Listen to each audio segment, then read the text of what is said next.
নমস্কার। মঞ্চে উপবিষ্ট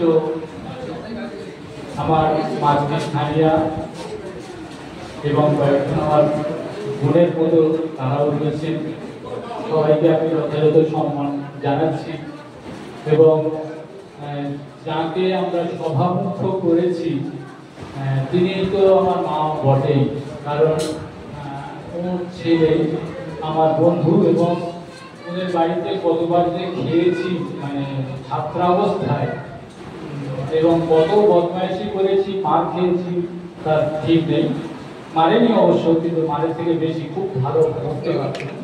তো সেই আমার কাকিমা রয়েছে এবং রয়েছেন আপনারা সবাই।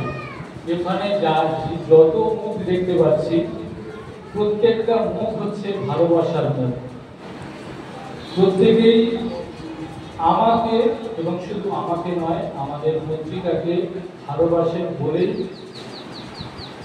উপস্থিত হয়েছে। আপনারা উপস্থিত হন, সুচেতনার সঙ্গে থাকেন এবং সুচেতনাকে এইরকম একটি প্রত্যন্ত অঞ্চল থেকে বড় কাজ করার অনুপ্রেরণা যোগান। আমার আজকে বক্তব্য রাখার কথা নয়, যেহেতু এক সময় ভেবেছিলাম আমাকেই হয়তো সঞ্চালনা করতে হবে এবং আমাকেই সারাক্ষণ বকবক করতে হবে, তাই আলাদা করে বক্তৃতার জন্য কিছু ভাবা নেই।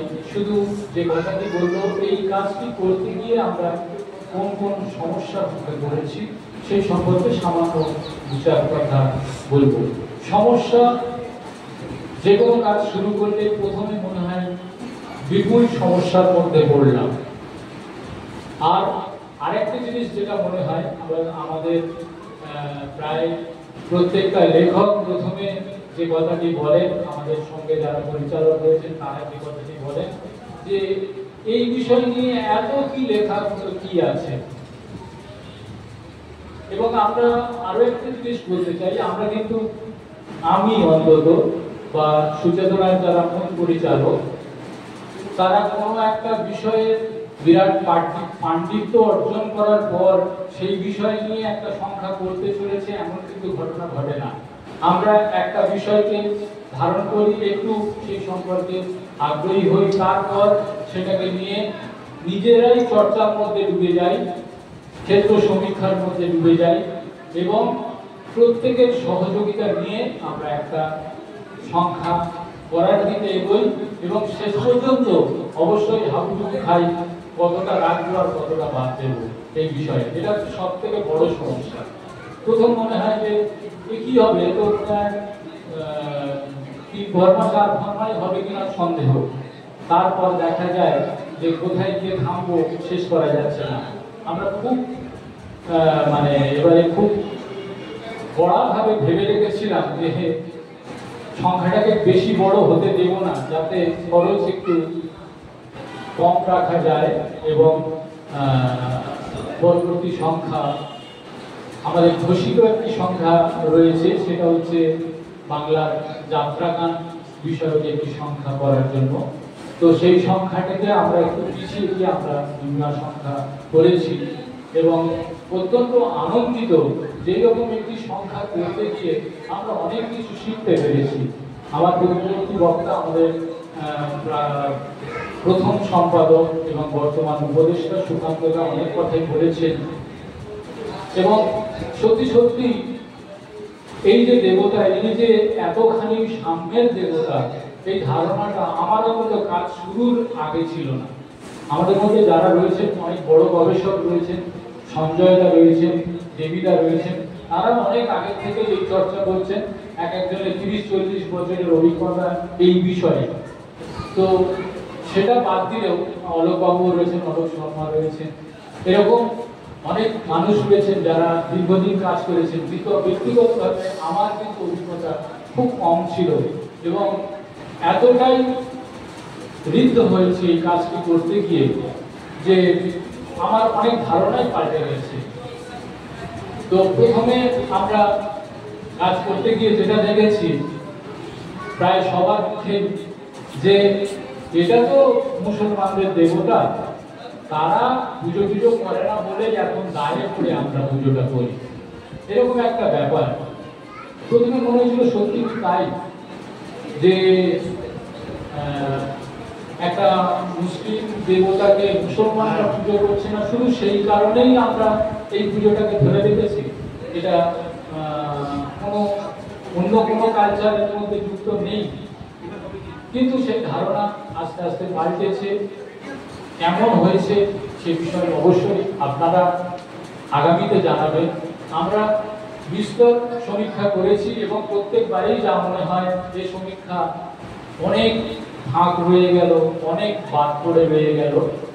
তো তা সত্ত্বেও বলছি, আমরা গর্ব করেই বলছি, যেটুকু করতে পেরেছি অন্তত একটা শুরু হিসেবে আগামী দিনে দর্শকদের কাছে একটা কিছু রেখে যেতে পারবো, এই বিশ্বাস আমাদের রয়েছে। বহু মানুষ এই সবেমাত্র যিনি আসলেন, যে আমাদের আলিদহ গ্রাম থেকে উনি এসছেন, আলিদহের যে বিখ্যাত যে পুজো আপনারা সবাই জানেন, বিধিমার উৎসব মানে সারা দেশে বিখ্যাত উৎসব হচ্ছে আলিদহের উৎসব। সেই উৎসবের যিনি প্রধান খাদেম ছিলেন দীর্ঘদিন, তিনি এর স্বামী। তারপরে তিনি মারা যাওয়ার পরে ইনি পালন করতেন, সেখানে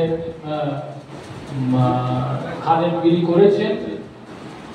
তারপরে ওমর চার ছেলে তারা অংশগ্রহণ করেছেন, এবং এটা করতে গিয়ে আমার আরো একটা দিক এসে গেছে, মানে ভাবনা, যে দেখুন একজন গ্রামীণ মহিলা, এটা থেকে ওই রকম একটা বিখ্যাত পূজক হয়ে থাকায় বিরাট কিন্তু একটা আর্থিক লাভ ছিল।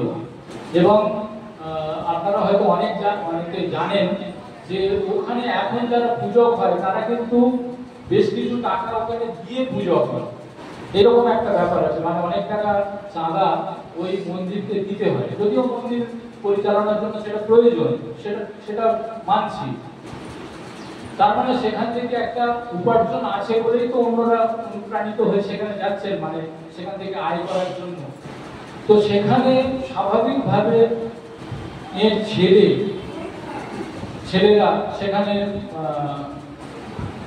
পূজক হিসেবে ছিলেন, কিন্তু ইনি মনে করছেন যে আগামী দিনে ওই ছেলেদের মধ্যে একটা বিরাট দ্বন্দ্ব তৈরি হবে এই আর্থিক লাভ ভাগ বাটোয়ারা নিয়ে।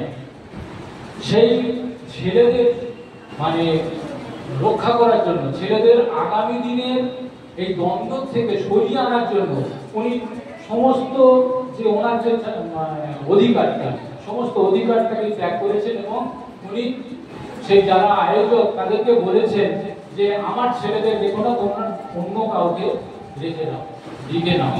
তো এটা একজন মায়ের কাছ থেকে, একজন গরিব মায়ের কাছ থেকে আশা করা কিন্তু খুবই কঠিন। তাই আজকে আমরা তাকে এই মঞ্চে বসিয়েছি। উনি নাম স্বাক্ষর করতে পারেন না, কিন্তু মায়ের যে কর্তব্য, সেই কর্তব্যের জায়গায় উনি যে অবদান রেখেছেন আমাদের খুব ভালো লেগেছে। সেই জন্যই আজকে ডেকে এনেছি আজকে আমাদের এই সভায়। আপনারা সবাই এই বিধিমার সংখ্যাটি পড়ুন, দেখুন, আমাদের ভুল ভ্রান্তি থাকলে সেগুলো ধরিয়ে দিন। এবং আমি যাদের নাম করলাম না তারা ভাববেন না যে তাদেরকে আমি এখানে উপস্থাপন করতে চাইছি না। সবার নাম করে সময় নষ্ট করার আমাদের দরকার নেই। আমরা এগিয়ে নিয়ে যাব এবং এই সভাটাকে এগিয়ে নিয়ে যাব, এবং আপনারা সবাই আমাদের সঙ্গে থাকবেন, আগামী সংখ্যাগুলোতেও সঙ্গে থাকবেন। এবং বিধিমার যে চাহিদা যে সবাই আমার সন্তান, সেই যে সুরটা আমাদের পূর্ববর্তী সম্পাদক জেনে দিয়ে গেলেন, আমরা আজকে এই কঠিন পরিস্থিতিতে আমরা বারবার এই সংখ্যাটার সঙ্গে যেন আমরা জড়িয়ে পড়ছি এইভাবে, যে আজকে পৃথিবী বিরাট বড় একটা সংকটের মধ্যে দিয়ে যাচ্ছে। শুধু আমাদের বাংলা নয়, শুধু আমাদের দেশ নয়, সমগ্র পৃথিবী আজকে এই সাম্প্রদায়িক একটা ডামাডোলের মধ্যে দিয়ে যাচ্ছে।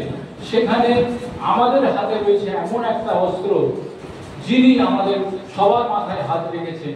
সেই বিধিমার কাছে আমাদের প্রার্থনা যে তিনি আমাদের সমস্ত সম্প্রদায়ের মধ্যে ভেদাভেদ ভুলিয়ে আপন সন্তানের মতো আমাদের দেশকে, আমাদের রাজ্যকে, আমাদের সংস্কৃতিকে, বিশেষ করে আমাদের সংস্কৃতিকে ধরে রাখার জন্য, এগিয়ে নিয়ে চলার জন্য আপনারা সবাই এগিয়ে আসবেন, আপনাদের মতামত দেবেন, এই প্রার্থনা রেখে আমি আমার কথা শেষ করছি।